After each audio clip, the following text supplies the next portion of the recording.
Hello and welcome everyone. और क्या हाल चाल है आप सभी का। आशा करते हैं कि सारे के सारे बहुत मस्त होंगे। तो हमने क्लास 12th बायोलॉजी के यूनिट जेनेटिक्स की 10 लेक्चर कंप्लीट कर लिए हैं और आज ये है हमारा 11th लेक्चर। ठीक है, जेनेटिक्स 1-1। ठीक है, इसमें हम लोग बेसिकली डिस्कस क्या करने वाले हैं, पोस्ट मेंडलिज्म और उसमें भी खास करके जीन इंटरेक्शन। देखिए, हमने जेनेटिक्स स्टार्ट किया था तो मैंने आपको पहले ही बताया हमको 2 सेक्शंस कवर करने होंगे, इनहेरिटेंस और वेरिएशन, क्योंकि जेनेटिक्स कुछ और नहीं, इनहेरिटेंस और वेरिएशन की ही स्टडी है। वेरिएशन हमने पहले ही स्टार्टिंग लेक्चर्स में कवर कर लिया था ताकि हम इनहेरिटेंस वाला सेक्शन लगातार चला सकें। और इनहेरिटेंस में हमको 3 सेक्शन कवर करने थे, pre Mendelism, Mendelism and then post Mendelism. तो प्री मेंडलिज्म और मेंडलिज्म हमने कवर कर लिया है। मेंडल के पहले और मेंडल का एरा हमने डिस्कस कर लिया है। अब हमको क्या डिस्कस करना है कि मेंडल के जाने के बाद क्या क्या हुआ। ठीक है, तो उसी सेक्शन को बोलते हैं पोस्ट मेंडलिज्म। ठीक है, तो पोस्ट मेंडलिज्म अब हमको पढ़ना है। तो पोस्ट मेंडलिज्म कब, जब मेंडल के काम को फिर से रीडिस्कवर किया 3 साइंटिस्टों ने मिलके, तो वहां से चालू हो जाता है पोस्ट मेंडलिज्म, मतलब मेंडल के जाने के बाद का एरा, जिसको हम लोग जनरली 1900 एंड ऑनवर्ड्स, मतलब 1900 के बाद का जो भी एरा है, अब हम लोग किसमें चल रहे हैं, पोस्ट मेंडलिज्म में ही चल रहे हैं। तो ठीक है जी, ये पोस्ट मेंडलिज्म का जो हमारा एरा है यहां से चालू हो जाता है। ये कब से है, रीडिस्कवरी ऑफ मेंडल्स वर्क, मतलब मेंडल के काम को जब फिर से रीडिस्कवर किया गया, 3 साइंटिस्टों ने मिलकर रीडिस्कवर किया, तब से ये एरा चल रहा है। ठीक है, इसमें हमको क्या पढ़ना है, जीन इंटरेक्शन पढ़ना है। जीन इंटरेक्शन में कौन कौन से 2 पार्ट हैं, allelic gene interaction, non allelic gene interaction. देखिए, जीन इंटरेक्शन होता क्या है, इस चीज को समझिए। मेंडल ने जब भी कोई एक्सपेरिमेंट किया, monohybrid, dihybrid, trihybrid, back cross, test cross, हर एक क्रॉस में उन्होंने केवल और केवल यही जानने का प्रयास किया, क्या 2 जीन एक दूसरे से इंटरेक्ट तो नहीं कर रहे हैं। और हर चीज में, हर केस में उनको एक ही आंसर मिला, नहीं, कोई जीन एक दूसरे से इंटरेक्ट नहीं कर रहा है। और मेंडल के एरा में हमने जितने भी क्रॉस पढ़े, उसमें कोई भी जीन, कोई भी कैरेक्टर एक दूसरे से इंटरेक्ट नहीं कर रहा था। यानी कि एक कैरेक्टर दूसरे कैरेक्टर से या फिर एक जीन दूसरे जीन से प्रभावित नहीं हो रहा था। हर जीन अपनी तरह से ही जा रहा था, किसमें, अगली जनरेशन में, उसको दूसरे जीन से कोई लेना देना नहीं था। लेकिन जब मेंडल चले गए, उसके बाद धीरे धीरे और एक्सपेरिमेंट हुए और हमने जाना कि जो जीन्स होते हैं वो इंटरैक्ट भी करते हैं, और उसकी वजह से जो फिनोटाइप हमको मेंडल के एक्सपेरिमेंट्स में दिखने को मिल रहे थे वो बदल भी जाते हैं। अच्छा, होता कैसे, मैं आपको समझाता हूं। जैसे थोड़ा सा समझिएगा इस बात को, जीन इंटरेक्शन क्या होता है, मैं ये चीज समझा रहा हूं, थोड़ा समझिएगा। कोई भी जीन होता है वो क्या करता है, जीन का काम क्या है भैया, ये एंजाइम बनाएगा। ठीक है, एंजाइम क्या करेगा, आगे प्रोटीन बनाएगा। ये मैं आपको एक ओवरव्यू दे रहा हूं। और प्रोटीन से क्या डेवलप होगा, कैरेक्टर डेवलप होगा। लेट्स सपोज ये जीन 1 था, कौन था, जीन 1, तो इससे क्या बनेगा, कैरेक्टर 1। कोई एक स्पेसिफिक कैरेक्टर बना, मान लेते हैं कैरेक्टर 1 बना। हमने दूसरा जीन लिया जिसको हमने मान लीजिए कहा क्या, जीन 2। अब ये जीन 2 है तो एंजाइम बनाएगा। ये एंजाइम क्या बनाएगा, प्रोटीन बनाएगा। और ये प्रोटीन क्या बनाएगा, कैरेक्टर बनाएगा। अगर ये जीन 2 है तो कैरेक्टर कैसा बनेगा, दूसरे टाइप का कैरेक्टर, जिसको हमने कैरेक्टर 2 नाम दे दिया। अच्छा, मेंडल ने क्या बताया, मेंडल ने बताया कि कोई जीन स्पेसिफिक कैरेक्टर बनाता है, उसका किसी दूसरे जीन से कोई लेना देना नहीं है। यानी कि मेंडल के इरादा तक क्या था कि ये जीन अपना कैरेक्टर बनाएगा और ये वाला जीन अपना कैरेक्टर बनाएगा। लेकिन बाद में ये पता चला कि 2 जीन के जो प्रोटीन्स होते हैं वो इंटरेक्ट करते हैं। मैं आपको क्या बोल रहा हूं, 2 जीन के जो प्रोटीन्स होते हैं वो इंटरेक्ट करते हैं। देखिएगा जरा, एक बात समझिएगा, जो ये जीन था, ये जीन अभी भी उस ऑर्गेनिज्म में वैसे ही प्रेजेंट है, और ये वाला जीन भी अभी भी उस ऑर्गेनिज्म में वैसे ही प्रेजेंट है, कोई दिक्कत नहीं। इस जीन ने अपना एंजाइम बनाया, इस जीन ने अपना एंजाइम बनाया, कोई बात नहीं। और इस जीन ने अपनी प्रोटीन बनाई, इस जीन ने अपनी प्रोटीन बनाई। अच्छा, जीन का प्रोडक्ट क्या है, प्रोटीन। जीन का प्रोडक्ट क्या है, प्रोटीन। ठीक है, इसने अपना प्रोडक्ट बनाया प्रोटीन, इसने अपना प्रोडक्ट बनाया प्रोटीन, लेकिन कोई बात नहीं। अब जैसे जैसे ये प्रोटीन बन रहा है, सोचिएगा जरा, ये उसी सेल में बन रहा है जिस सेल में ये जीन था, और उसी सेल में ये भी जीन था, तो दोनों सेल में यही 2 अलग अलग प्रोटीन बन रही हैं। अभी तक हमने क्या पढ़ा कि दोनों प्रोटीन अपना अपना कैरेक्टर बनाएंगे, कोई बात नहीं। लेकिन मैं आपको यह बता दूं कि जीन के जो प्रोडक्ट होते हैं, प्रोटीन्स होते हैं, वो इंटरैक्ट भी करते हैं। और ऐसा आपको मैं समझा रहा हूं कि ये जीन 1 था, ये जीन 2 था, जब इनके प्रोटीन इंटरैक्ट कर रहे होंगे तो जो ये स्पेसिफिक कैरेक्टर 1 और कैरेक्टर 2 बना रहे थे, कोई एक स्पेशल कैरेक्टर बनाएंगे, कोई एक स्पेशल कैरेक्टर बनाएंगे जिसको मैं क्या कैरेक्टर 3 कह दूं, क्या कैरेक्टर 3 कह दूं क्या, जरा सोचिएगा ध्यान से। यानी कि इंटरेक्शन जीन नहीं कर रहे हैं, जीन के प्रोडक्ट कर रहे हैं। प्रोटीन क्या है, जीन का प्रोडक्ट है। इसीलिए जब भी जीन इंटरेक्शन होगा, जब भी जीन इंटरेक्शन होगा, केवल क्या बदलेगा, केवल फिनोटिपिक रेशियो बदलेगा, क्योंकि कैरेक्टर में जो फिनोटाइप आया वो बदल गया। देखिएगा जरा, प्रोटीन के मिक्सचर से कैरेक्टर का फिनोटाइप तो बदल जाएगा, लेकिन क्या जीनोटाइप बदला क्या, जी नहीं, जीन का लेवल, जीन का जो कंस्टिट्यूएंट था वो तो अभी भी वही है, लेकिन बदला क्या, कैरेक्टर बदल गया। कैरेक्टर बदल गया मतलब फिनोटाइप बदल गया। इसका मतलब क्या है, इसका मतलब जीन के इंटरेक्शन से जीनोटाइप नहीं बदलता, फिनोटाइप बदल जाता है। और अगर जीनोटाइप नहीं बदलेगा तो जीनोटिपिक रेशियो भी नहीं बदलेगा, लेकिन फिनोटिपिक रेशियो बदल जाएगा। तो मैं एक इंपॉर्टेंट लाइन यहां पे लिख रहा हूं, वो आप ध्यान से नोट करिएगा। Gene interactions occurs at the product level. क्या ये बात सही है क्या, जीन का interaction at the product level पर होती है? बिल्कुल सही बात है साहब, वही तो यहां हुआ, प्रोटीन इंटरेक्ट किया, जीन का प्रोडक्ट इंटरेक्ट किया, तो gene interaction occurs at the product level, so only phenotypic ratio changes, केवल फिनोटिपिक रेशियो चेंज होते हैं, but genotypic ratio remains the same. ठीक है साहब, चलिए ये बात आपको बहुत अच्छे से समझ में आना चाहिए कि जीन इंटरैक्शन में जीनोटिपिक रेशियो सेम रहता है, जीनोटिपिक रेशियो सेम रहता है, चेंज क्या होता है, केवल फिनोटिपिक रेशियो। और ऐसा होता क्यों है, क्योंकि इंटरैक्शन हो कहां रहे हैं, प्रोडक्ट लेवल पे हो रहे हैं, जीन लेवल पे इंटरैक्शन नहीं हो रहा, प्रोडक्ट लेवल पे इंटरैक्शन हो रहा है। इसी वजह से चेंज हमेशा फिनोटिपिक रेशियो होता है, ना कि जीनोटिपिक रेशियो। ध्यान से लिख लीजिएगा इसको, और इस चीज को बना भी लीजिए, ताकि मैं अब आगे बता रहा हूं। ठीक है, फटाक से नोट कर लीजिए। चलिए मैं इसको रब करता हूं।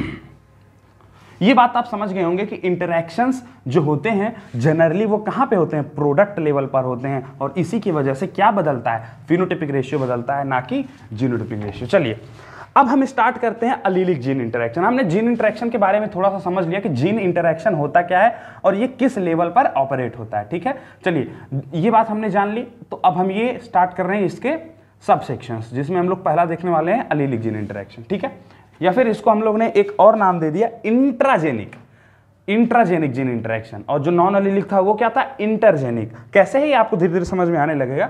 स्टार्ट करते हैं अलीलिक जीन इंटरैक्शन। देखिएगा अलीलिक जीन यहां पे इंटरैक्ट करेंगे। अगर नाम अलीलिक जीन इंटरैक्शन है, इसका मतलब क्या है, अलीलिक जीन इंटरैक्ट करेंगे। अलीलिक जीन इंटरैक्ट होने का क्या मतलब है, जरा समझिएगा। ये 2 क्रोमोसोम्स है, होमोलोगस है, ये होमोलोगस है, ठीक है, और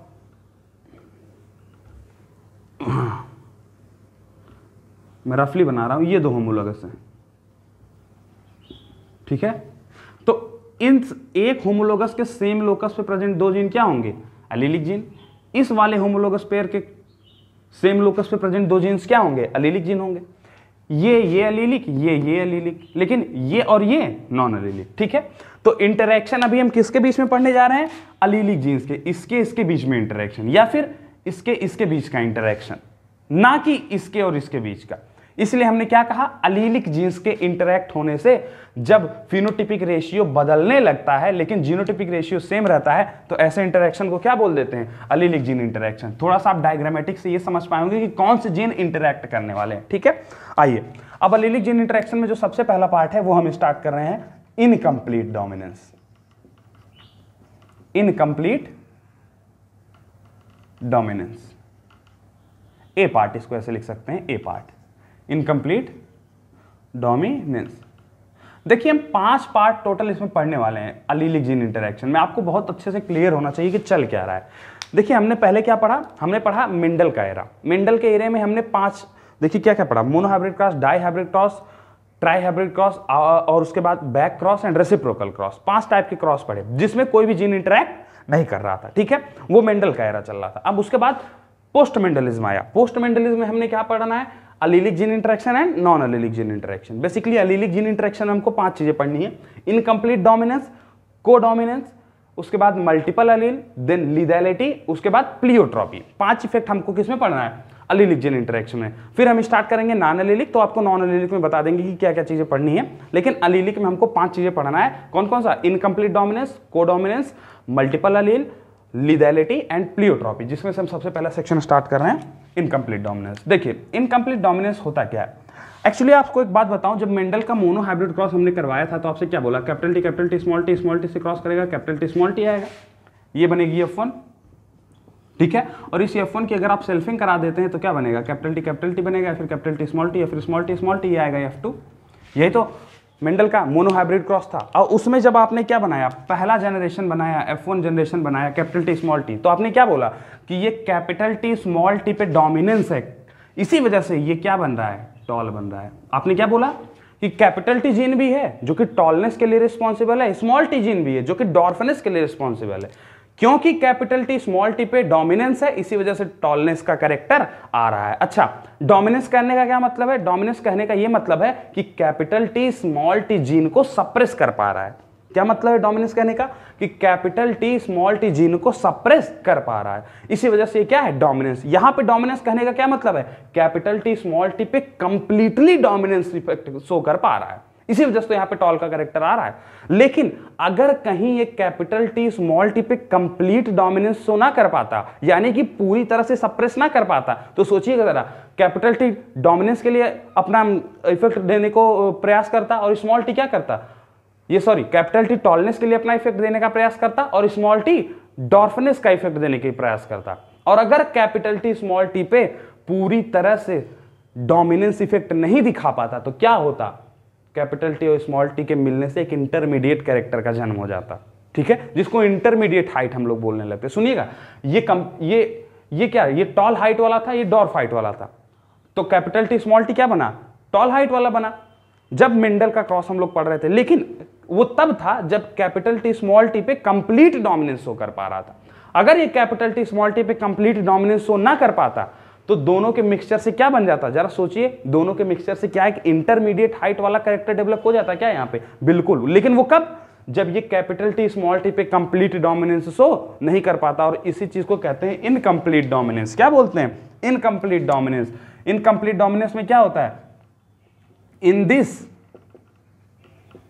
वन जीन बोलो या फिर अलील बोलो, अलील बोलना ज्यादा सही है इसलिए मैं अलील बोलता हूं। In this one Aleel of a character, मैं इसको रब कर देता हूं, ऑफ अ कैरेक्टर, इसको थोड़ा सही से लिखो,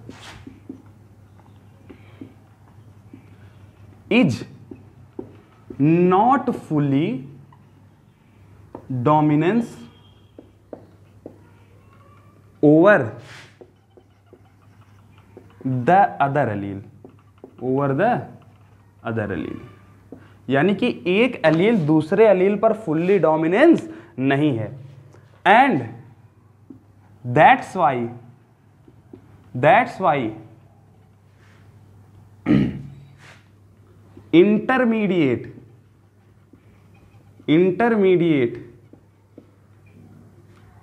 कैरेक्टर develops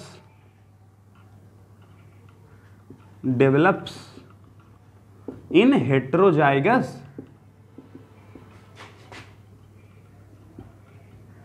कंडीशन। अगर हेट्रोजाइगस कंडीशन आएगी तो क्या हो जाएगा, तो आपका इंटरमीडिएट कैरेक्टर देखने को मिल जाएगा, ठीक है। यहां पे एक बात जानने वाली क्या थी कि नॉट फुल्ली डोमिनेंट होता है, ठीक है, जो मतलब एक अलील दूसरे अलील पर फुल्ली डोमिनेंट नहीं होता है। लेकिन हमने मोनो हाइब्रिड जब क्रॉस पढ़ा तो हमने लॉ ऑफ डोमिनेंस पढ़ा, और लॉ ऑफ डोमिनेंस यही तो कहता था कि एक अलील दूसरे अलील पर डोमिनेंस इफेक्ट दिखाता है। इसी वजह से F1 जब हेट्रोजाइगस होता है तो हमको क्या मिलता है, डोमिनेंट कैरेक्टर वाला ऑफस्प्रिंग मिलता है। लेकिन वही एक्सेप्शन हो गया, तो इसीलिए हमने इनकम्प्लीट डोमिनेंस को क्या बोल दिया, फर्स्ट एक्सेप्शन। किसका, of Mendel's law of dominance. तो मेंडल के लॉ, जो डोमिनेंस वाला लॉ था, उसका ये पहला एक्सेप्शन हो गया। क्यों? क्योंकि यहां पर एक अलील दूसरे अलील पर कंप्लीटली डोमिनेंस नहीं दिखा पा रहा है। ठीक है, चलिए। अच्छा, एक बात बताइए, जब एक अलील दूसरे अलील पर कंप्लीट डोमिनेंस इफेक्ट नहीं दिखा पाएगा, जैसे आप यहां बताइए, जैसे मैं अगर कहता हूं कि कैपिटल टी को क्रॉस करा के स्मॉल टी कैपिटल टी को स्मॉल टी से क्रॉस कराते हैं और कैपिटल टी स्मॉल टी बनता है। हालांकि कैपिटल टी जो मतलब हाइट वाला जीन है, ये कंप्लीट डोमिनेंस शो करता है, इसमें कोई दो राय वाली बात नहीं। लेकिन फिर भी मैं अगर आपसे कहूं कि अगर ये कैपिटल टी स्मॉल टी पे इनकम्प्लीटली डोमिनेंस है, तो जो ये कैपिटल टी स्मॉल टी वाला फिनोटाइप आएगा, यहां पे क्या बनेगा? Intermediate height. मैं आपको एक उदाहरण दे रहा हूं, इंटरमीडिएट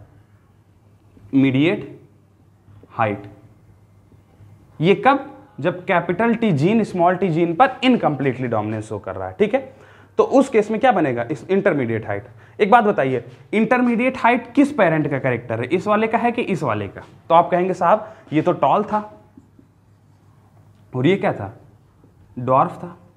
तो इंटरमीडिएट हाइट ना तो इस वाले पेरेंट का कैरेक्टर है और ना तो इस वाले पेरेंट का कैरेक्टर है। इसका मतलब जो F1 यहां पर बना, वो ना तो होमोजाइगस डोमिनेंट वाले पेरेंट से मिल रहा है, ना तो होमोजाइगस रिसेसिव वाले पेरेंट से मिल रहा है। यानी कि F1 कोई भी पेरेंट से रिजेंबल नहीं कर रहा है। तो एक लाइन यहां पे और लिखी जाती है कि F1 resembles none of the parent. मैं इसको मिटा रहा हूं, मैं आपको ये उदाहरण दे रहा था। वैसे तो कैपिटल टी स्मॉल टी पे कंप्लीटली ही डोमिनेंस होता है, लेकिन अगर आप समझने का प्रयास करें कि कोई एक जीन दूसरे जीन पर इनकम्प्लीटली डोमिनेंस होता है तो क्या होगा, तो जो F1 बनेगा वो किसी भी पेरेंट से मिलता जुलता नहीं होगा। इसलिए एक लाइन लिखा जाता है कि F1 resembles none of the parent. ठीक है, ये बात भी नोट कर लीजिए। ठीक है, F1 resembles PARENT none of the parent. ठीक है, चले कुछ इसके उदाहरण भी मैं आपको बता देता हूं। उदाहरण नंबर पहला, फ्लावर कलर इन मिराबलिस जलापा, जिसको हम लोग 4 o'clock प्लांट भी बोलते हैं। 4 o'clock प्लांट भी बोलते हैं। देखिए, मिराबलिस जलापा में जो फ्लावर कलर है, ठीक है, ये क्या है? ये इनकम्प्लीट डोमिनेंस दिखाता है। आप कहेंगे सर कैसे? थोड़ा इसको क्रॉस से समझा के बताइए, बताता हूं। देखिए जरा, मैं फ्लावर कलर ले रहा हूं, तो यहां पे 2 फ्लावर कलर थे, एक था रेड और एक था व्हाइट। तो रेड को मैं डिनोट कर रहा हूं कैपिटल आर से, और व्हाइट को मैं डिनोट कर रहा हूं स्मॉल आर से। ठीक है, ये है रेड और ये है व्हाइट। ठीक है, कोई दिक्कत नहीं। एक बात बताइए, जब आप क्रॉस कराएंगे तो यहां से क्या आएगा? यहां से आएगा कैपिटल आर और यहां से क्या आएगा? Small R. और जब दोनों मिलेंगे तो क्या बनेगा? जब दोनों मिलेंगे तो बनेगा कैपिटल आर स्मॉल आर, यही तो बनेगा। कोई दिक्कत नहीं। अच्छा, अगर ये कंप्लीट डोमिनेंट होता तो क्या बन जाता? रेड।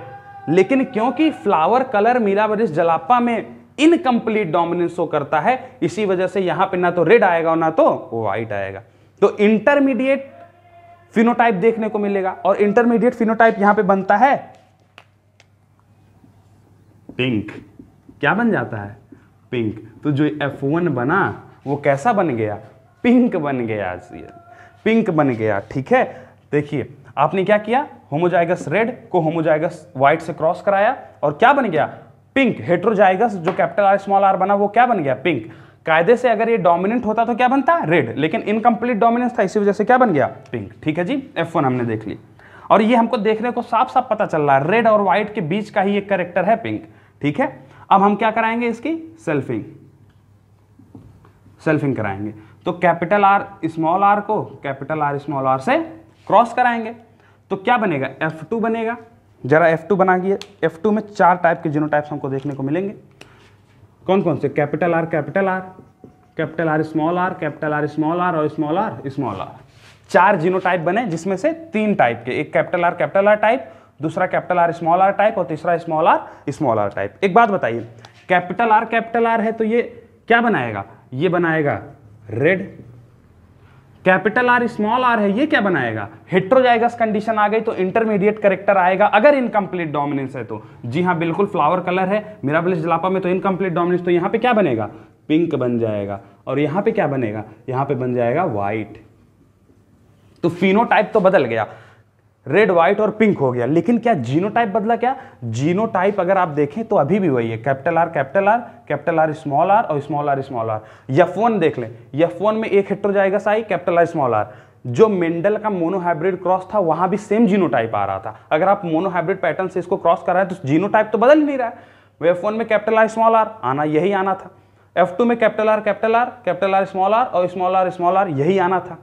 तो जीनोटाइप बदला क्या, नहीं बदला, लेकिन क्या फिनोटाइप बदल गया, जी हाँ बिल्कुल, F1 का भी फिनोटाइप बदला हुआ दिख रहा है और F2 का भी फिनोटाइप बदला हुआ दिख रहा है। क्या F2 में आप फिनोटिपिक रेशियो दिखा सकते हैं क्या, ये F2 है, ये F2 है अपना, तो आप जीनोटिपिक रेशियो फिनोटिपिक रेशियो को बता पाएंगे क्या, जरा F2 के लिए लिखिए तो, F2 जनरेशन के लिए, किसके लिए, F2 जनरेशन के लिए, क्या F2 जनरेशन के लिए एक बार फिनोटिपिक रेशियो लिखिए। फिनोटिपिक रेशियो क्या आएगा, ये 1 और ये 2 और ये 1 रेशियो में बना है, तो एक तो रेड बनेगा, 2 पिंक और 1 व्हाइट, तो फिनोटिपिक रेशियो क्या आ जाएगा, 1:2:1।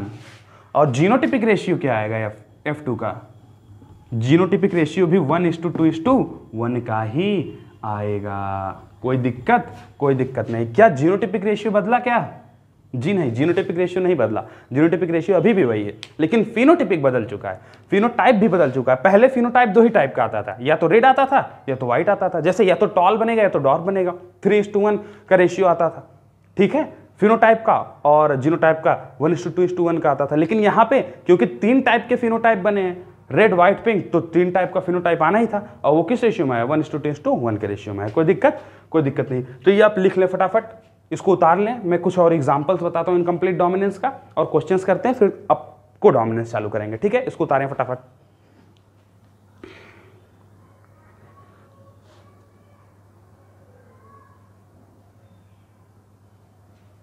चलिए मैं रब कर दूं इसको, चल भाई। तो हर एक चीज़ समझ में आ रही है क्या, बढ़िया समझ में आ रही है जनाब, मुझे पता है हर एक चीज़ समझ में आएगी, ऐसे कैसे नहीं आएगा यार, अगर हमारे समझाने से भी समझ में ना आए तो फिर तो मतलब। चलो आगे बढ़ते हैं, कुछ और एग्जांपल्स दिखाते हैं आप इनकम्प्लीट डोमिनेंस के। स्नैपड्रैगन, और एग्जांपल्स क्या भैया, स्नैप ड्रैगन या फिर डॉग फ्लावर, इसको डॉग फ्लावर प्लांट भी बोलते हैं, ठीक है, डॉग फ्लावर प्लांट। इसके किस चीज में, इसके भी फ्लावर कलर में हमको क्या देखने को मिलता है, हमको इनकम्प्लीट डोमिनेंस देखने को मिलता है, ठीक है। और एग्जांपल्स हैं, बिल्कुल हैं, और एग्जांपल्स हैं, और एग्जांपल्स क्या हैं, फेदर कलर, कौन सा कलर, फेदर कलर इन एंडालूसियन फावल, ठीक है। तो एंडालूसियन फावल के फेदर कलर में हमको इनकम्प्लीट डोमिनेंस देखने को मिलता है। कैसा इनकम्प्लीट डोमिनेंस है, थोड़ा इस चीज को समझिएगा। यहां पे होता क्या है, ब्लैक फेदर को अगर आप व्हाइट फेदर से क्रॉस कराते हैं तो आपको F1 में एक हेट्रोजाइगस कंडीशन देखने को मिलती है जिसका फिनोटाइप क्या आता है, ग्रेइश ब्लू। कायदे से या तो इसको ब्लैक आना चाहिए था या तो व्हाइट, और कायदे से ब्लैक ही आना चाहिए था, लेकिन आता क्या है, ग्रेइश ब्लू, जो कि ना तो इस वाले पेरेंट का करेक्टर है ना तो इस वाले पेरेंट का करेक्टर है, ठीक है। चले और कुछ एग्जांपल्स हैं, बिल्कुल और कुछ एग्जांपल्स हैं, उसको भी आपको बता देता हूं, लेकिन इसको पहले नोट कर लें, इसको मिटाता हूं तब दूसरा एग्जांपल समझाता हूं, ठीक है। चलो अब देखो, अगला एक कैरेक्टर बहुत ही अच्छा है अपने पास, पी का, मटर का, जो मटर मेंडल पढ़ रहे थे या फिर मेंडल उसकी स्टडी कर रहे थे, उस मटर का पी जीन्स। पी जीन्स में भी हमको इनकम्प्लीट डोमिनेंस देखने को मिला। देखिए पी जीन्स में 2 कैरेक्टर, एक सीड शेप जो राउंड और रिंकल था, और एक साइज ऑफ स्टार्च ग्रेन, जिसमें हमने कहा कि लार्ज साइज स्टार्च ग्रेन या फिर स्मॉल साइज स्टार्च ग्रेन। तो देखिए दो कैरेक्टर्स हैं, एक सीड शेप का, एक साइज ऑफ स्टार्च ग्रेन का। इन दोनों कैरेक्टर को एक ही जीन रेगुलेट कर रहा है, ठीक है। मैंने आपको पहले भी बताया है कि एक जीन एक से ज्यादा कैरेक्टर डेवलप कर सकते हैं, ऐसे जीन को हम लोग प्लियोट्रॉपिक जीन कहते हैं। तो ऐसा जीन हो सकता है, तो एक ही जीन सीड के शेप को भी रेगुलेट कर रहा है और साइज ऑफ स्टार्च ग्रेन को भी रेगुलेट कर रहा है। यहां पे जो सीड शेप वाला जीन है ये कंप्लीटली डोमिनेंस है। ये कैसा है? कंप्लीटली डोमिनेंस दिखा रहा है, मैं आपको पहले ही बता देता हूं। लेकिन जो साइज ऑफ स्टार्च और ग्रेन वाला है ये इनकम्प्लीट डोमिनेंस, ये इनकम्प्लीट डोमिनेंस दिखाता है, इनकम्प्लीट डोमिनेंस, जिसकी वजह से हमको कैरेक्टर में बदलाव देखने को मिल जाते हैं, ठीक है जी। चलिए कैसे होता है मैं आपको थोड़ा सा समझाता हूं। देखिए हमने लिया कैपिटल आर जीनोटाइप और क्रॉस करवाए किससे? स्मॉल आर से, ठीक है। कोई दिक्कत नहीं है। F1 बनी कैपिटल आर स्मॉल आर। अब जैसे सोचिए ये क्या है? ये राउंड सीड शेप वाला कैरेक्टर मैं बता रहा हूं, राउंड सीड शेप है, और इसका रिंकल्ड। कोई दिक्कत नहीं है, कोई दिक्कत होना भी नहीं चाहिए। और अगर स्टार्च, अगर आप यही जीन और क्या बना रहा है? साइज ऑफ स्टार्च ग्रेन, तो ये कैपिटल आर जो था ये लार्ज साइज स्टार्च ग्रेन बना रहा था। कैसा? Large sized starch grain. में यहां पे लिख रहा हूं लार्ज साइज ग्रेन, कोई दिक्कत नहीं। जबकि कैपिटल स्मॉल आर क्या बना रहा था? Small sized starch grain. मैं डायरेक्ट लिख दूं क्या? स्मॉल साइज्ड ग्रेन, कोई दिक्कत नहीं। तो कैपिटल आर राउंड सीड बना रहा था और लार्ज साइज स्टार्च ग्रेन, और स्मॉल आर क्या बना रहा था? रिंकल्ड सीड और स्मॉल साइज्ड स्टार्च ग्रेन। कोई दिक्कत नहीं। अब देखिए F1 बना कैसा? F1, ठीक है, कैपिटल आर स्मॉल आर। अब मैंने क्या बोला? इसमें जो सीड शेप वाला है वो कंप्लीटली डोमिनेंस है, तो F1 तो कैसा बन जाएगा? F1 बन जाएगा राउंड। तो सीड शेप तो कंप्लीटली डोमिनेंस है, तो F1 तो राउंड सीड का हो जाएगा। लेकिन जो साइज ऑफ स्टार्च ग्रेन है ये इनकम्प्लीट डोमिनेंस है, यानी कि जो हमारा साइज वाला कैरेक्टर था यहां पे इंटरमीडिएट फॉर्म आएगी साइज में। तो साइज कैसी बनी? Intermediate size, intermediate sized starch grain. तो P का जो कैपिटल आर फर्स्ट जनरेशन थी वहां पे सीड बना तो राउंड, लेकिन जो सीड का साइज था वो कैसा हो गया?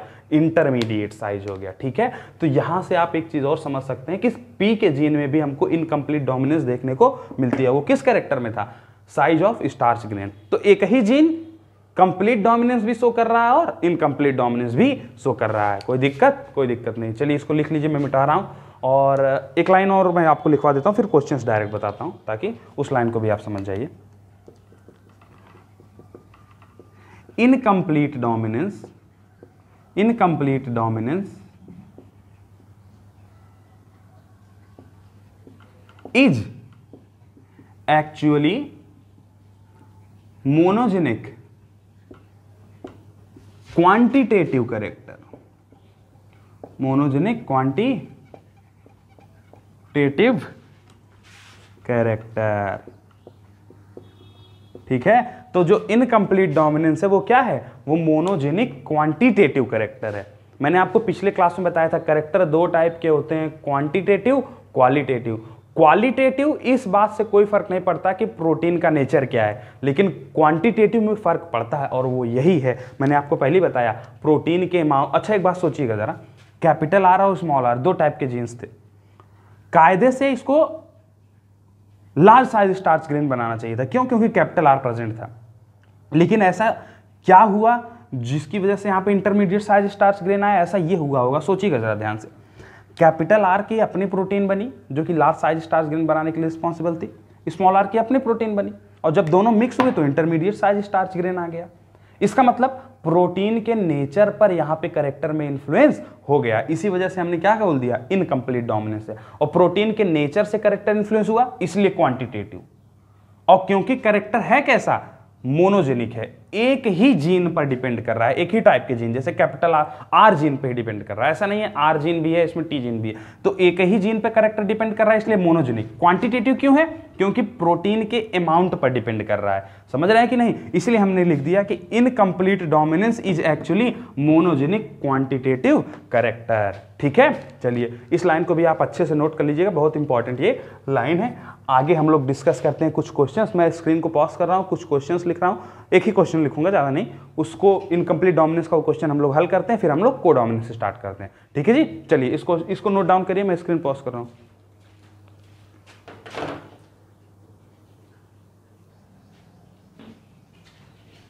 चलिए इस क्वेश्चन को देखते हैं हम लोग। ठीक है, एक मिनट में माइक तो लगा लूँ, मैंने माइक ही नहीं लगाई। ठीक है, सॉरी इसके लिए। हाँ चलिए इस क्वेश्चन को देखते हैं हम लोग। ठीक है, आइए क्वेश्चन क्या बोल रहा है?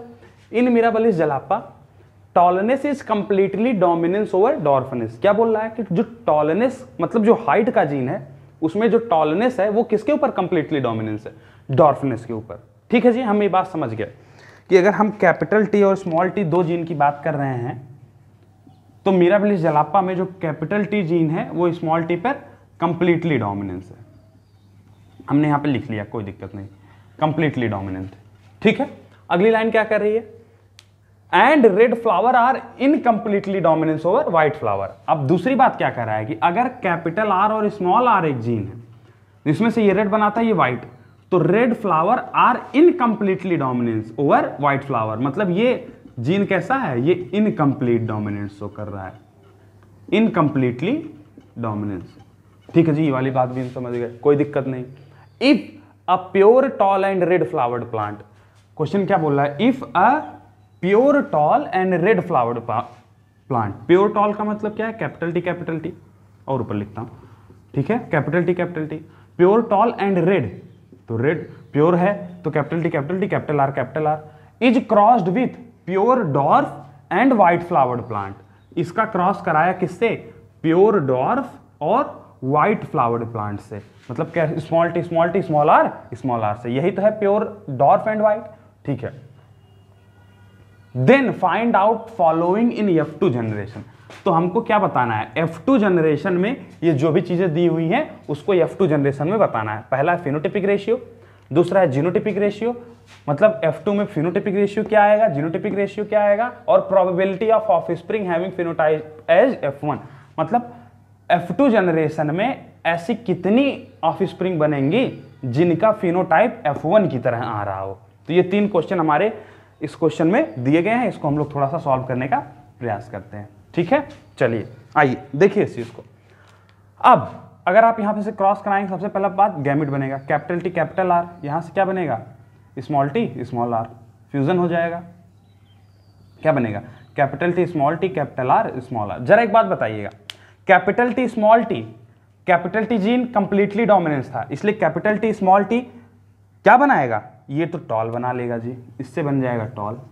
कोई दिक्कत नहीं। लेकिन कैपिटल आर स्मॉल आर में कैपिटल आर इनकम्प्लीट डोमिनेंस है स्मॉल आर पे, इसलिए यहां पे इंटरमीडिएट कैरेक्टर बनेगा जो कि क्या होगा? पिंक। और हमको पता भी है राउंड और ये राउंड नहीं है, रेड और व्हाइट से क्रॉस कराएंगे तो मिराबलिस जलापा में क्या बनेगा? पिंक बनेगा हेटेरोजाइगस कंडीशन में। ठीक है, कोई बात नहीं। अब हमको क्या कराना है? सेल्फिंग करानी है। ये तो हमारी क्या बन गई? F1 की क्या फिनोटाइप आ गई? Tall and pink. अब हमने क्या करा दिया इसका? Selfing, capital T capital R small R से फिर से सेल्फिंग करा दी। ठीक है जी, F2 जनरेशन देखने का प्रयास कर रहे हैं। अब एक बात बताइए, F2 जनरेशन में हमको रेशियो बताना है। अब हम पूरा चक्कर बोर्ड बनाने से बढ़िया है मैं यहाँ पे एक बार कैपिटल टी वाले का जीनोटाइप लिख लेता हूँ एक तरफ और एक तरफ स्मॉल टी वाले का। जरा एक बात बताइए, capital T small T into capital T small T क्या आएगा? कैपिटल टी स्मॉल टी, तीन टाइप के जीनोटाइप आएंगे इसके। और कैपिटल आर स्मॉल आर और कैपिटल आर स्मॉल आर के भी क्या आएंगे? Capital R small R. कोई दिक्कत नहीं, मैंने आपको पहले ही बताया, चाहे कंप्लीट डोमिनेंस हो चाहे इनकम्प्लीट डोमिनेंस हो, जीनोटिपिक रेशियो तो वही रहता है, जीनोटाइप तो वही बनता है। ठीक है जी, अब चले। अच्छा इधर देखो जरा, ये हो जाएगा 1, ये हो जाएगा 2, ये हो जाएगा 1, यहाँ भी ये हो जाएगा 1, यहाँ हो जाएगा 2, यहाँ हो जाएगा 1, कोई दिक्कत नहीं। ठीक है, लेकिन अगर आप इसमें फिनोटाइप देखेंगे, तो फिनोटाइप यहाँ पे 3 होगा टॉल और 1 होगा क्या? डॉर्फ। कोई दिक्कत नहीं। लेकिन यहाँ पे यहां पे फिनोटाइप भी ऐसे ही रहेगा, एक रेड बनेगा, दो पिंक बनेंगे और एक व्हाइट बनेगा। समझ रहे हैं बात को? दोनों में अंतर देख रहे हैं आप? आपको साफ साफ अब देखने को मिल रहा होगा कि इससे ही क्रॉस में क्या हो रहा है। ठीक है, अब आपको फिनोटाइप, अब जैसे जैसे क्वेश्चन पूछ रहा है वैसे वैसे उसका आंसर देते चलेंगे किनारे किनारे। ठीक है, चलिए ए का जवाब देते हैं। ए क्या पूछ रहा था? फिनोटिपिक रेशियो F2 में, और क्वेश्चन हमसे पूछा क्या है? F2 जनरेशन में बताना है। तो F2 जनरेशन में फिनोटाइप बताना है, तो देखते हैं फिनोटाइप। दो मोनोहाइब्रिड को क्रॉस करेंगे तो डाइहाइब्रिड का आ जाएगा क्या? दो मोनोहाइब्रिड के F2 जनरेशन को क्रॉस करेंगे तो डाइहाइब्रिड का F2 आ जाएगा। ठीक है, इसका पहला क्या बोल रहा है? फिनोटिपिक रेशियो बताइए, जो भी ऑफस्प्रिंग बनेगी उसकी फिनोटिपिक रेशियो बताइए। ठीक है साहब, बता देंगे। इसका फिनोटिपिक रेशियो क्या है? 3:1। कोई दिक्कत? कोई दिक्कत नहीं है। और उसका फिनोटिपिक रेशियो क्या है? 1:2:1। यहां पे देखिए 1:2:1। कोई दिक्कत? कोई दिक्कत नहीं है। तो दोनों का फिनोटिपिक रेशियो को अगर आप मल्टीप्लाई कर दें तो फिनोटिपिक रेशियो आ जाएगा डाइहाइब्रिड का।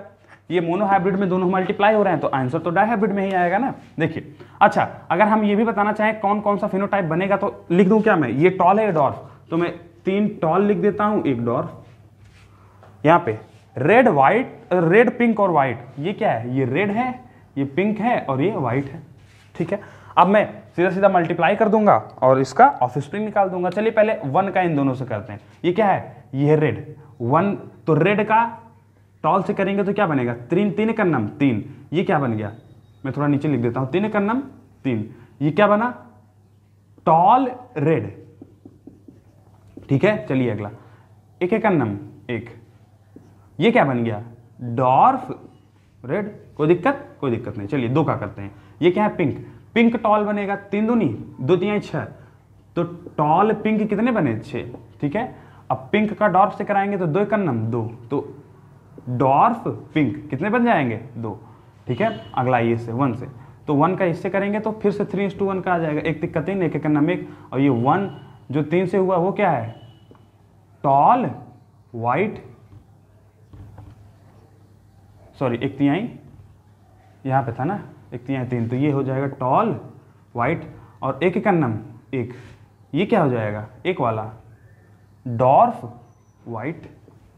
देखिए ये आ गया आपका फिनोटिपिक रेशियो 3:1:6:2:3:1। ये हो गया आपका फिनोटिपिक रेशियो, जिसमें अलग अलग कैरेक्टर किस किस रेशियो में है ये भी हमको देखने को मिल जाता है और समझ में भी आ जाता है। अगला ऑप्शन, अगला क्वेश्चन क्या कर रहा है? जीनोटिपिक रेशियो बताइए। अच्छा, जीनोटिपिक रेशियो तो यहाँ भी 1:2:1 का है और यहाँ भी 1:2:1 का है। तो जीनोटिपिक रेशियो अगर हमको बताना है डायरेक्ट तो हम क्या कर देंगे? 1:2:1 का मल्टीप्लाई कर देंगे 1:2:1 से।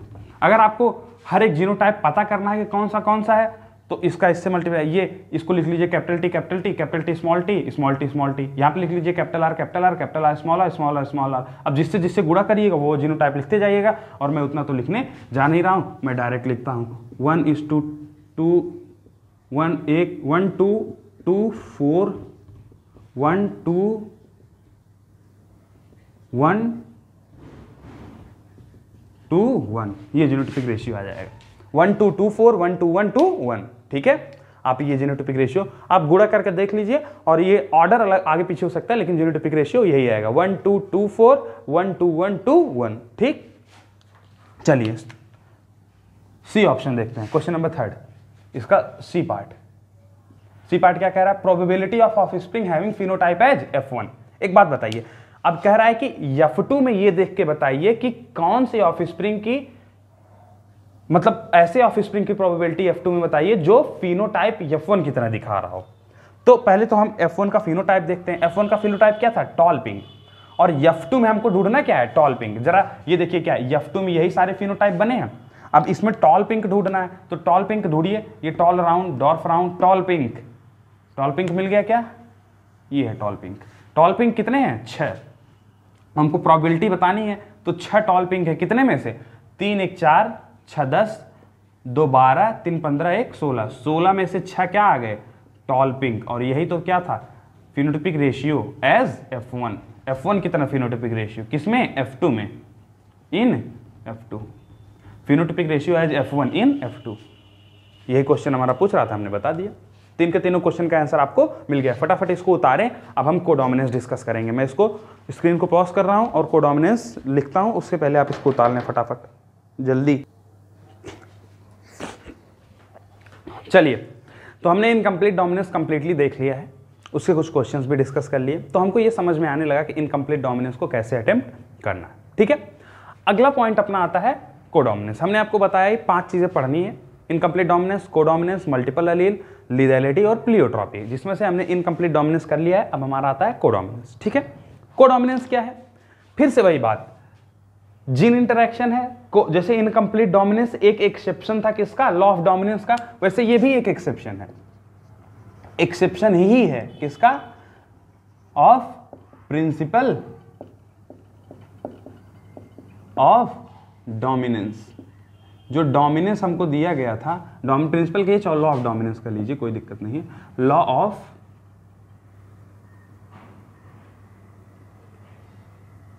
Law of dominance.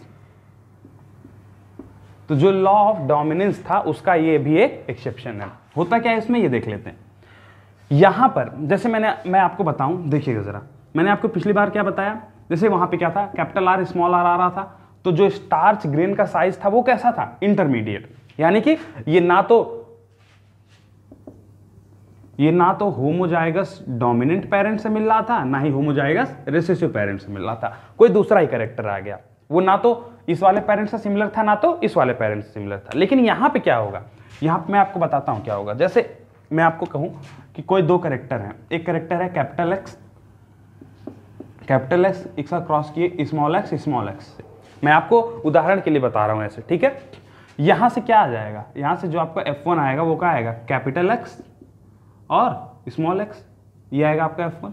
ठीक है साहब, अब आपसे मैं आपको क्या बोलूं, यहां से मैं आपको एक बात बताता हूं। अगर मैं कहूं कि ये वाला कैपिटल एक्स इस वाले स्मॉल एक्स पर, सॉरी, ये जो कैपिटल एक्स है और ये जो स्मॉल एक्स है, दोनों के दोनों ही डोमिनेंट है। कहने का क्या मतलब है, ना तो ये इसको सप्रेस कर पा रहा है, ना तो ये इसको सप्रेस कर पा रहा है। इसका क्या मतलब है, दोनों ही डोमिनेंट अलील्स हैं, बोथ आर डोमिनेंट अलील्स, दोनों के दोनों डोमिनेंट अलील्स हैं। तो उस केस में क्या होगा, उस केस में ये जो F1 बनेगा, इसमें दो के दोनों के कैरेक्टर आएंगे, कैपिटल एक्स का भी कैरेक्टर आएगा और स्मॉल एक्स का भी कैरेक्टर आएगा। सुनिएगा ध्यान से, मैंने क्या बोला, देखिए, एक हमने 3 चीजें मैं आपको लगातार सीक्वेंस में पढ़ा रहा हूं ताकि आपको क्लियर हो सके। कंप्लीट डोमिनेंस में क्या था, जो हमने पहले पढ़ा मेंडल वाले में, कंप्लीट डोमिनेंस में ये था कि एक जीन दूसरे जीन पे डोमिनेंट होगा, यानी कि ये वाला इसको सप्रेस कर देगा। उस केस में क्या होता है, F1 जो डोमिनेंट वाला था उसका कैरेक्टर ले लेता, ठीक है।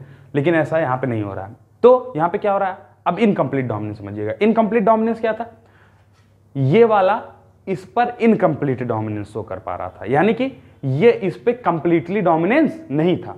उस वजह से जो F1 बन रहा था वो इंटरमीडिएट कैरेक्टर बन रहा था, ठीक है। लेकिन यहां पे क्या है, यहां पे ये भी उतना ही डोमिनेंट है इस पर जितना ये इस पर है। इसका मतलब क्या है, ना तो ये इसको सप्रेस कर पा रहा है, ना तो ये इसको सप्रेस कर पा रहा है। इसी वजह से जो F1 आता है उसमें दोनों के कैरेक्टर आते हैं, इस वाले के भी आ रहे हैं और इस वाले के भी आ रहे हैं। तो जो F1 था वो इस पेरेंट से भी मिलता जुलता होगा और इस वाले पेरेंट से भी मिलता जुलता होगा, क्योंकि इस F1 के कैरेक्टर्स कैसे हैं, इससे भी मिलते जुलते हैं, उससे भी मिलते जुलते हैं। इसी वजह से एक चीज मैं कह दूं क्या, कि कोडोमिनेंस में जो F1 हेट्रोजाइगस होगा वो दोनों पेरेंट्स से मिलता जुलता होगा। तो इसी वजह से एक लाइन यहां पे लिखी जाती है, मैं आपको यहां पे पूरा सेंटेंस लिख के दिखाता हूं। In this both the alleles जो दोनों अलील्स हैं, जैसे यहां पे था both the alleles are equally dominant. मैं इसको रब कर दूं क्या, दो के दोनों अलील्स जो हैं वो कैसे होते हैं, both the alleles are equally dominant on each other. ना कोई एक दूसरे से कम है, ना ये एक दूसरे से कम है, ना वो वाला इससे कम है। Both the alleles are equally dominant on each other, ठीक है, each other. That's why in heterozygous condition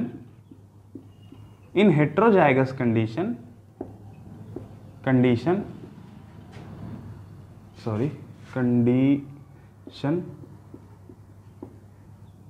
in heterozygous condition both alleles express itself, दोनों alleles अपने आप को एक्सप्रेस करेंगे। इसी वजह से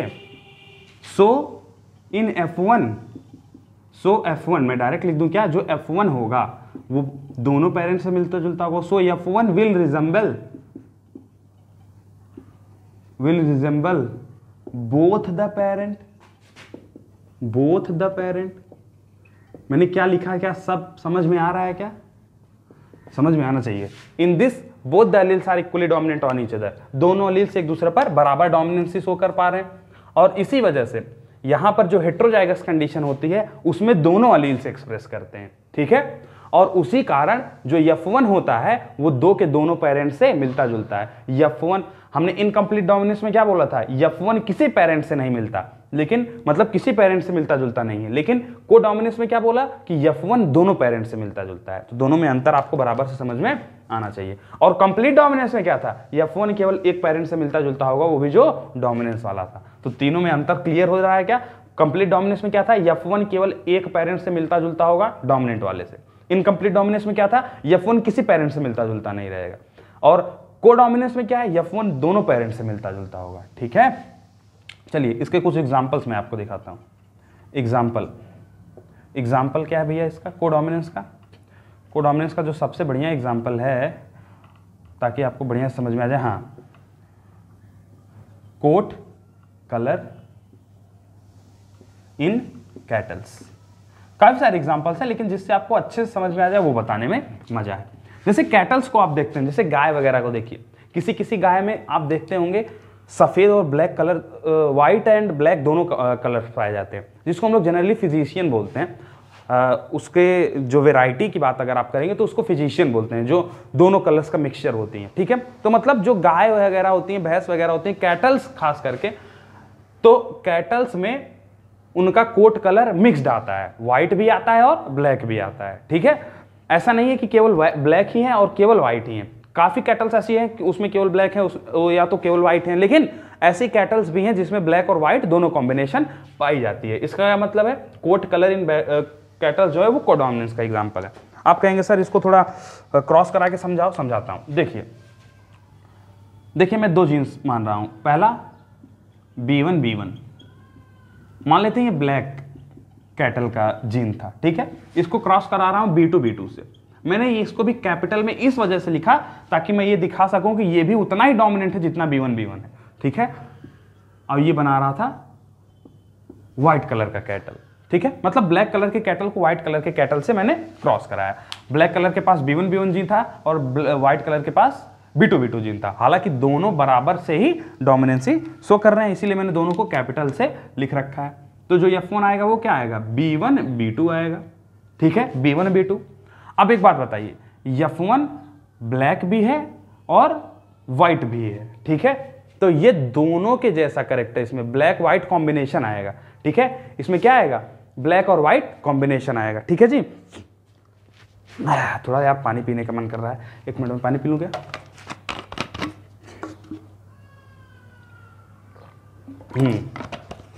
चलें, तो F1 क्या आ गई, सॉरी यार बोलते बोलते थोड़ा प्यास लग जाती है ना।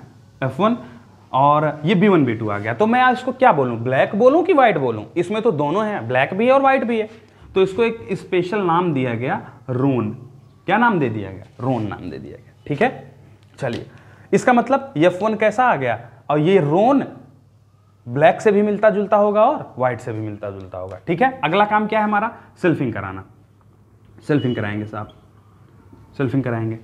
तो B1 का सेल्फिंग कराएंगे किससे, B1 से, जिसमें से एक मेल कैटल हो जाएगा और एक फीमेल कैटल हो जाएगा, कोई दिक्कत नहीं है, ठीक है। चलिए थोड़ा इसका सेल्फिंग करा के देखते हैं। कुछ भी सेल्फिंग कराएंगे तो आंसर तो जीनोटाइप तो वही रहेगा, बदलेगा क्या, फिनोटाइप, क्योंकि जीन इंटरेक्शन में केवल फिनोटाइप बदलता है। तो क्या आएगा जरा देखिए, B1 B1 B2 और B2B2। 3 टाइप का फिनोटाइप देखने को मिलेगा क्या? बिल्कुल 3 टाइप का फिनोटाइप देखने को मिलेगा, जिसमें से ये 1 और ये 2 और ये 1 इसी रेशियो में आएगा। साफ साफ पता है सबको इसी रेशियो में आने वाला है, ठीक है। चलिए अब देखिए जरा, ये क्या है? ये तो बन जाएगा ब्लैक, और ये क्या बन जाएगा? रोन, और ये क्या बन जाएगा? व्हाइट। मतलब अगर आप ब्लैक और व्हाइट कैटल का क्रॉस कराते हैं तो F2 जनरेशन में ब्लैक का आने का चांस 1 है, व्हाइट के आने का चांस भी 1 है, लेकिन रोन के आने का चांस 2 है, ठीक है। चलिए, और ये क्या हो गई? ये हमारी F2 जनरेशन हो गई, F2 जनरेशन, ठीक है, F2 जनरेशन हो गई। कोई दिक्कत? कोई दिक्कत नहीं। जरा एक बात बताइए, फिनोटाइपिक रेशियो बता देंगे क्या? आप बता देंगे बिल्कुल। 1:2:1 का आ रहा है, एक ब्लैक है, 2 रोन है और एक व्हाइट। क्या जीनोटाइपिक रेशियो बता देंगे क्या? बिल्कुल बता देंगे। 1:2:1 का रेशियो आ रहा है, जीनोटाइपिक रेशियो भी। कोई दिक्कत? कोई दिक्कत नहीं है साहब। चलिए, ये तो हो गया आपका एक एग्जाम्पल। और कुछ एग्जाम्पल्स हैं क्या इसके? जी हाँ, और एग्जाम्पल्स भी हैं। और एग्जाम्पल्स क्या है? AB blood group in humans. Humans में जो AB ब्लड ग्रुप है वो कोडोमिनेंस का एग्जाम्पल है। यहां पर AB ब्लड ग्रुप कहने का क्या मतलब है? 2 टाइप के जीन्स यहां पे होंगे, IA और IB जीन, ठीक है। और IA भी उतना डोमिनेंट है जितना IB, यानी कि 2 के दोनों डोमिनेंट जीन है। और इस टाइप का ब्लड ग्रुप जो होगा वो ह्यूमंस में यही अच्छा भैया, इसको ह्यूमंस, ठीक है। AB blood group in humans में, इसको पूरा ही ब्लैक से लिख देता हूं। ह्यूमंस में जो AB ब्लड ग्रुप है वो किसका एग्जांपल है? कोडोमिनेंस का, ठीक है। अब ह्यूमंस में बहुत सारे ब्लड ग्रुप पाए जा रहे हैं, A, B, ABO, उसमें से जो AB वाला है वो कोडोमिनेंस शो करता है, ठीक है। चलिए, और कुछ उदाहरण हैं? जी हाँ बिल्कुल। MN blood group in humans. आपको अगर साहब ये कौन से टाइप का ब्लड ग्रुप है? ये भी ह्यूमंस में ब्लड ग्रुप है जो कि बाहर के लोगों में पाया जाता है, जैसे ऑस्ट्रेलिया हो गए, अफ्रीका हो गए। तो मतलब अलग अलग लोगों में जो मतलब क्या होता है, म्यूटेशन के कारण जीन का कंस्टिट्यूएंट थोड़ा बहुत चेंज हो जाता है। तो MN ब्लड ग्रुप भी पाया जाता है ह्यूमंस में, वो भी किसका एग्जाम्पल है? कोडोमिनेंस का एग्जाम्पल है। और यहां पर 2 टाइप के जीन्स हैं, LM एंड LN, और दोनों कैसे हैं? बराबर। हाँ, बराबर से ही क्या है? डोमिनेंस शो करते हैं। जिसमें जो LM है ये M टाइप का एंटीजन बनाता है ब्लड में, RBC पे M टाइप का एंटीजन, और जो LN है ये N टाइप का एंटीजन बनाता है। ये सब बात की बातें हम समझ लेंगे। खैर, मैं आपको एक थोड़ा सा बता दे रहा हूं ताकि आपके क्लियर रहे दिमाग में, ठीक है। तो ये पूरे एग्जाम्पल्स हो गए। एक एग्जाम्पल और है, ये क्रॉस आप मैं हटा दूं क्या? इसको पहले एक बार स्क्रीनशॉट ले लो ताकि मैं ये क्रॉस हटा सकूं, ठीक है। स्क्रीनशॉट ले लो, फटाफट ले लो, या फिर लिख लो।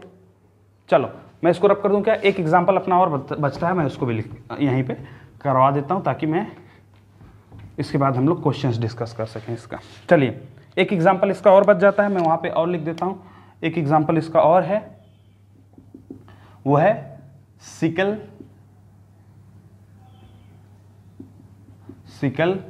Cell anaemia. जो ह्यूमंस में एक डिजीज पाई जाती है, sickle cell anaemia in humans, वो किसका एग्जाम्पल है? कोडोमिनेंस का एग्जाम्पल है। कैसे भैया? देखिए, सिकल सेल एनीमिया में 2 टाइप के जीन्स पाए जाते हैं, एक है HbA और एक है HbS। अब 2 के दोनों डोमिनेंट अलील्स हैं। ये बनाता है नॉर्मल RBC, इसका फिनोटाइप आता है नॉर्मल RBC, और ये बनाता है sickle shaped RBC, sickle shaped RBC, ठीक है। अब नॉर्मल RBC है, इसी वजह से, खैर ये आगे की बात है, डेथ होती है नहीं होती, लेकिन इसका कैरेक्टर आप जानते हो कि ये नॉर्मल RBC है और ये सिकल शेप्ड RBC है, ठीक है। अच्छा, जब ये दोनों साथ आएंगे हेटेरोजाइगस कंडीशन में तो क्या बनेगा? HbA और HbS दोनों बनेंगे, HbS। और इस केस में क्या होगा? इस केस में हमको दोनों टाइप की RBC देखने को मिलेंगी, normal plus sickle shaped RBC, ठीक है। दोनों टाइप की RBC देखने को मिलेंगी, नॉर्मल भी RBC देखने को मिलेगी और सिकल सेप्ड आरबीसी भी हमको देखने को मिलेगी। और यही क्या बता रहा है, कोडोमिनेंस, क्योंकि हेट्रोजाइगस में अगर दोनों टाइप का कैरेक्टर आ रहा है तो कोडोमिनेंस, अगर हेट्रोजाइगस में केवल डोमिनेंट वाले का कैरेक्टर आ रहा है एक का तो कंप्लीट डोमिनेंस, और अगर हेट्रोजाइगस में ऐसा कैरेक्टर आ रहा है जो किसी पेरेंट से नहीं मिलता जुलता तो इनकम्प्लीट डोमिनेंस। तो आप ऐसे भी तीनों टाइप के डोमिनेंस को पहचान सकते हैं। इसको उतार लो फटाफट, हम स्क्रीन को पॉज कर रहे हैं, एक क्वेश्चन लिख रहे हैं कोडोमिनेंस का, उसको सॉल्व करते हैं, फिर मल्टीपल एलिस पे चलते हैं, थर्ड इफेक्ट जो है अपना।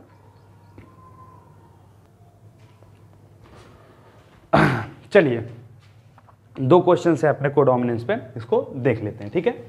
पहला क्वेश्चन है what will be the F2 phenotypic ratio of a dihybrid cross. पूछ क्या रहा है कि F2 फिनोटिपिक रेशियो बताना है, F2 में फिनोटिपिक रेशियो, पहली बात तो फिनोटिपिक रेशियो बताना है, दूसरा F2 का, ठीक है, किसका, डाई हाइब्रिड क्रॉस का, ठीक है। In which one character shows codominance and other character shows incomplete dominance. यानी कि देखिए डाई हाइब्रिड क्रॉस का मतलब क्या है, 2 कैरेक्टर्स का क्रॉस। अब ये कह रहे हैं कि 2 कैरेक्टर्स में से एक कैरेक्टर कोडोमिनेंस दिखाता है और दूसरा कैरेक्टर इनकम्प्लीट डोमिनेंस दिखाता है, और उसी का अगर ऐसे 2 कैरेक्टर्स जिसमें से एक कोडोमिनेंस और दूसरा इनकम्प्लीट डोमिनेंस दिखाता है, ऐसे 2 कैरेक्टर्स का क्रॉस कराइए और उसके F2 में फिनोटिपिक रेशियो बताइए, ठीक है जी। अब आप एक बात बताइए, कोडोमिनेंस एक कैरेक्टर, देखिए 2 कैरेक्टर का क्रॉस कराना है, ठीक है, तो हमको क्या करना पड़ेगा, पहले कैरेक्टर का फिनोटिपिक रेशियो F2 में और दूसरे कैरेक्टर का फिनोटिपिक रेशियो F2 में, दोनों को क्रॉस करा देंगे तो क्या आ जाएगा, डाई हाइब्रिड क्रॉस का F2 में फिनोटिपिक रेशियो आ जाएगा। तो एक बात बताइए, जब कोई कोडोमिनेंस शो करता है तो उसके F2 में क्या रेशियो आता है, 1:2:1 का रेशियो आता है, किसमें, फिनोटिपिक जीनोटिपिक दोनों में। वही सेम केस किसका भी है, वही सेम यहां पे मैं लिखता हूं, थोड़ा यहां पे देखिएगा, जब कोई कैरेक्टर कोडोमिनेंस शो करता है तो उसके F2 जनरेशन का जो रेशियो आता है, phenotypic ratio and genotypic ratio, वो क्या आता है, 1:2:1 का आता है, ठीक है जी, 1:2:1 का आता है, फिनोटिपिक जीनोटिपिक दोनों। वही सेम केस किसके लिए है, इनकम्प्लीट डोमिनेंस के लिए भी है, इनकम्प्लीट डोमिनेंस, इसके लिए भी सेम केस है कि अगर आप इसके F2 जनरेशन में phenotypic ratio and genotypic ratio की बात करेंगे तो क्या रेशियो आएगा, 1:2:1 का रेशियो आएगा, ठीक है। ये 2 रेशियोज हमको देखने को मिल रहे हैं, ठीक है जी, कोई बात नहीं। अब हमसे पूछ क्या रहा है कि इसका फिनोटाइप और इसका फिनोटाइप, दोनों का मतलब एक कैरेक्टर जो कि कोडोमिनेंस दिखा रहा है, एक कैरेक्टर जो कि इनकम्प्लीट डोमिनेंस दिखा रहा है, ऐसे 2 कैरेक्टर का डाई हाइब्रिड क्रॉस कराइए और F2 में फिनोटाइप बताइए। तो पहले का फिनोटिपिक रेशियो कितना आ गया, दोनों का फिनोटिपिक रेशियो मल्टीप्लाई कर दीजिए, मोनोहाइब्रिड पैटर्न में आपको डाई हाइब्रिड का फिनोटाइप आ जाएगा। एक का फिनोटाइप था 1:2:1 जो कि इनकम्प्लीट डोमिनेंस दिखा रहा था, दूसरे का 1:2:1 फिनोटाइप जो कि कोडोमिनेंस दिखा रहा था। अब दोनों को मल्टीप्लाई कर दीजिए, आपका फिनोटिपिक रेशियो आ जाएगा। फिनोटिपिक रेशियो क्या आएगा, 1 2 2 4 1 2 1 2 1 1 2 2 4 1 2 1 2 1, ये आ जाएगा आपका क्या, F2 का फिनोटिपिक रेशियो, जिसमें से एक कैरेक्टर कोडोमिनेंस दिखाता है और दूसरा कैरेक्टर इनकम्प्लीट डोमिनेंस दिखाता है, ठीक है। चलिए पहला आंसर हमने निकाल लिया। दूसरा question, F2 generation of a Mendelian cross, F2 generation है किसी का, मेंडेलियन क्रॉस का, ठीक है, shows similar phenotypic and genotypic ratio. देखिएगा जरा, जो कि क्या दिखाता है, similar phenotypic and genotypic ratio, समझिए इस बात को। और रेशियो है कितना, 1:2:1 का। Similar phenotypic and genotypic ratio मतलब जो रेशियो फिनोटाइप का है वही रेशियो जीनोटाइप का है, किसमें, F2 जनरेशन में। अब एक बात बताइए, जो रेशियो फिनोटाइप का है वही रेशियो जीनोटाइप का, ये तो इनकम्प्लीट डोमिनेंस और कोडोमिनेंस में आता है। इतना आपको समझ में आ रहा है कि नहीं, दिमाग में ऐसा क्लिक कर रहा है कि नहीं, ठीक है। आगे पढ़िए, it represents a case of, ये कैसा केस दिखाता है, पहला option, monohybrid cross with complete dominance. Complete dominance, एक बात बताइए, कंप्लीट डोमिनेंस में F2 जनरेशन में फिनोटिपिक रेशियो क्या आता था, 3:1, और जीनोटिपिक रेशियो क्या आता था, 1:2:1 का। यानी कि फिनोटिपिक और जीनोटिपिक रेशियो, कंप्लीट डोमिनेंस लिखा है, कंप्लीट, तो कंप्लीट डोमिनेंस में फिनोटिपिक रेशियो जीनोटिपिक रेशियो तो अलग अलग आता है, तो यहां पे बात ही गलत हो गई कि सिमिलर फिनोटाइप एंड जीनोटाइप, तो ये वाला ऑप्शन तो सही नहीं हो सकता। दूसरा option, monohybrid cross with incomplete dominance, incomplete dominance, इस केस में क्या होगा, इनकम्प्लीट डोमिनेंस के केस में फिनोटिपिक रेशियो 1:2:1 का आता है और जीनोटिपिक रेशियो भी 1:2:1 का आता है। इसका मतलब क्या हो गया, इसका मतलब साहब यहाँ पे फिनोटाइप और जीनोटाइप सेम रेशियो में आ रहा है, तो यहाँ पे तो ये बात हमको देखने को मिल रही है। तो अभी तक मेरे हिसाब से कौन सा ऑप्शन सही है, बी ऑप्शन अभी तक। और ऑप्शंस मिलाते हैं। कोडोमिनेंस, जरा कोडोमिनेंस में जीनोटाइप और फिनोटाइप का रेशियो बताइएगा, तो 1:2:1 1:2:1, ठीक है। यही फिनोटाइप का रेशियो आ गया और यही जीनोटिपिक रेशियो आ गया। कोई दिक्कत, कोई दिक्कत नहीं है, सिमिलर है, ठीक है। तो ये भी सही हो जाना चाहिए मेरे हिसाब से, तो क्योंकि ये भी क्वेश्चन को फॉलो कर रहा है कि similar phenotypic and genotypic ratio in F2 generation. अगला ऑप्शन देखते हैं, डाइहाइब्रिड क्रॉस। अगर आप डाइहाइब्रिड क्रॉस लेते हैं तो अलग हो जाएगा। डाइहाइब्रिड क्रॉस में तो फिनोटाइप और जीनोटाइप दोनों का रेशियो अलग हो जाएगा, कोई इसमें वो कहने वाली बात नहीं है, ठीक है। डाइहाइब्रिड क्रॉस का फिनोटिपिक और जीनोटिपिक रेशियो ही अलग होता है 9:3:1, और फिर उसके बाद जो जीनोटिपिक रेशियो होता है वो और भी अलग होता है। उसको हम 1:2:1 को 1:2:1 से क्रॉस कराएंगे। मतलब जीनोटिपिक डाइहाइब्रिड में क्या होता है, जीनोटिपिक और फिनोटिपिक अलग अलग आता है, क्योंकि वो हमने पढ़ रखा है पहले से ही। नॉर्मल डाइहाइब्रिड क्रॉस की अगर बात करें तो, जिसमें कोडोमिनेंस इनकम्प्लीट डोमिनेंस कैरेक्टर्स नहीं दिखाते। तो एक बात हमको समझ में आ गई, तो ये और ये तो नहीं हो सकते। Monohybrid cross with complete dominance और डाइहाइब्रिड क्रॉस, ये आंसर नहीं होगा। बचे दो, बी एंड सी। अब क्या मारा जाए इसमें से, पहला बी वाला मारे कि सी वाला मारे, दोनों सही लग रहा है। तो एक चीज और आपको क्वेश्चन में दिया है, मोनोहाइब्रिड क्रॉस। बी वाले में एक चीज और दिया है, monohybrid cross with incomplete dominance.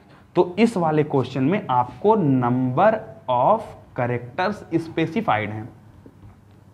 तो आप बता सकते हैं कि जी हां, यहां पर मोनोहाइब्रिड क्रॉस में सेम फिनोटाइप और जीनोटाइप आता है, लेकिन यहां पर नंबर ऑफ कैरेक्टर्स स्पेसिफाइड नहीं है। यहां पे है, लेकिन यहां पर नंबर ऑफ कैरेक्टर्स स्पेसिफाइड नहीं है।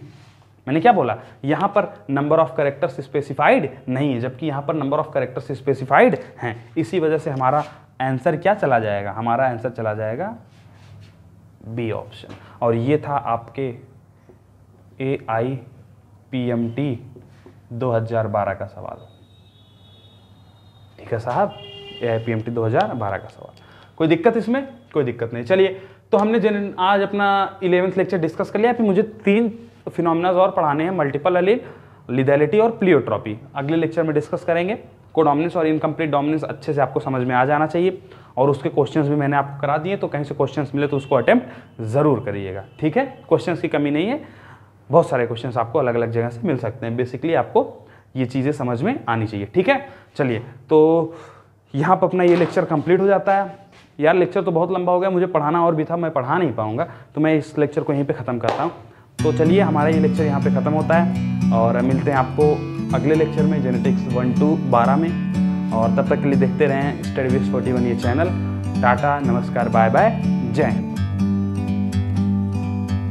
Like a bird on a tree, I'm just sitting here